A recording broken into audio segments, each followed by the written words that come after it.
On July 8, 1497, 4 ships sailed out of Lisbon harbor. In command was Vasco da Gama, a Portuguese nobleman with a very specific mission: find a sea route to India by sailing around Africa. It was not a romantic voyage of exploration. It was a business venture. Portugal wanted direct access to Asian spices without going through the Arab and Venetian middlemen who controlled the land routes and kept most of the profit. 10 months later, da Gama reached Calicut, on the Malabar coast. The voyage cost the lives of half his crew. But the pepper and spices he brought back produced a return of 60 times the investment. 60 times. With that number, the history of the world changed forever. In the previous episode, we saw how ancient trade routes connected civilizations for millennia. Caravans overland, sailing ships driven by the monsoon. Slow, expensive trade controlled by middlemen. Today we are going to see what happened when Europe decided to cut out the middlemen. The age of exploration, stretching roughly from 1400 to 1600, was not an adventurous impulse. It was an economic operation.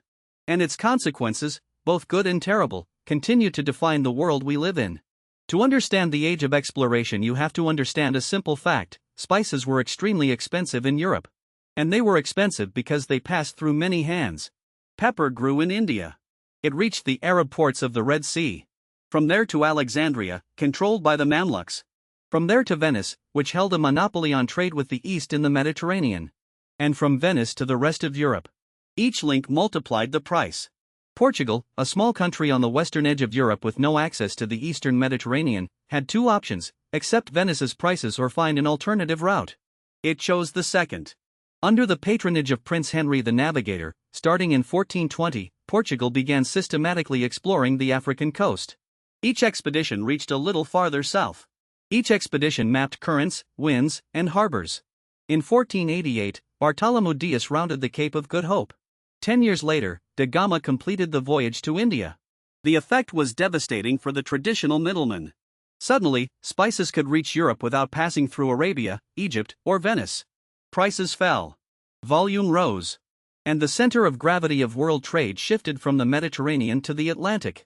Venice, the Mediterranean's commercial superpower, began its long decline. Lisbon became the capital of spices. While Portugal sailed around Africa, Spain went west. Columbus was looking for a route to Asia and found a continent. But what truly transformed the global economy was not the discovery of the Americas itself, but what was found beneath its mountains. In 1545, on the Andean Plateau, the Cerro Rico of Potosi was discovered, in present-day Bolivia. It was the largest concentration of silver in the world. During the 16th century, Potosi produced 60% of all the world's silver.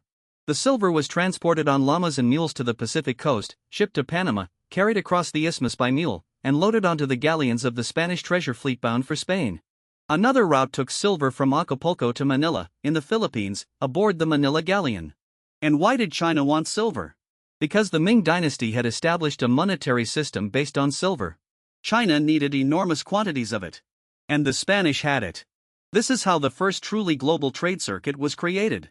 American silver traveled to China through the Philippines. Chinese silk and porcelain traveled back. Southeast Asian spices were paid for with Spanish silver. One historian summed it up this way: silver circled the globe and made the globe turn. But the silver of Potosi came at an atrocious human cost. The mine labor was organized through the Mita, a system of forced labor inherited from the Inca Empire and perverted by the Spanish. An estimated 8 million people died in the mines of Potosi over the centuries. Europe's wealth was built, literally, on their bodies. In 1602, a group of Dutch merchants did something that had never been done before. They created the Dutch East India Company, known as the VOC from its Dutch initials. The VOC was not a normal business. It was the first joint stock company in history with shares that could be bought and sold publicly. It had its own army. It minted its own coins. It signed treaties with foreign governments. It was authorized by the Dutch Republic to wage war and make peace on behalf of the Netherlands in Asia. At its peak, the VOC employed more than 50,000 people and operated a fleet of nearly 5,000 ships. It controlled the spice trade from the Molucca Islands, an archipelago in present-day Indonesia that was the world's only source of cloves and nutmeg. The average annual profit during its golden age, between 1630 and 1670, was 2.1 million guilders.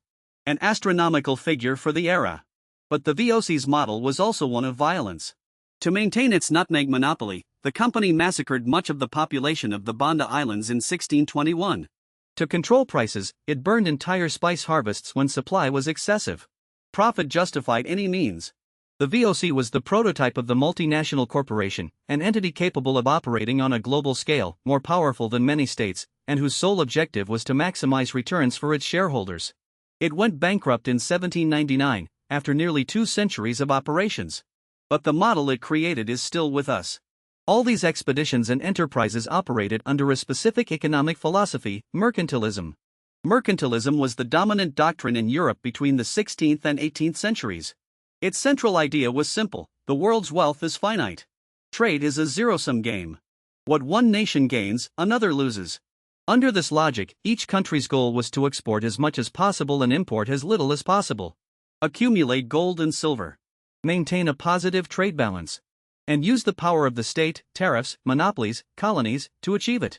Colonies fit perfectly into this framework. They existed to provide raw materials to the mother country and to buy the mother country's manufactured goods. They were forbidden from trading with other powers. They were forbidden from developing their own industry. They were captive markets. The Atlantic triangular trade is the most brutal example. European manufactured goods traveled to Africa.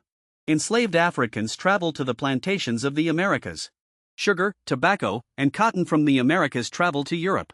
Each leg of the triangle generated profits. And the entire system rested on slavery. Mercantilism was not just an economic theory. It was a justification for empire.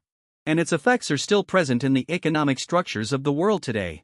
The Age of Exploration was, without question, one of the great economic transformations of history. It connected continents. It created the first truly global markets. It generated inconceivable wealth. But it is impossible to tell this story without acknowledging its human cost. The millions who died in the mines of Potosi. The millions torn from Africa to work on American plantations. The indigenous populations decimated by disease and conquest.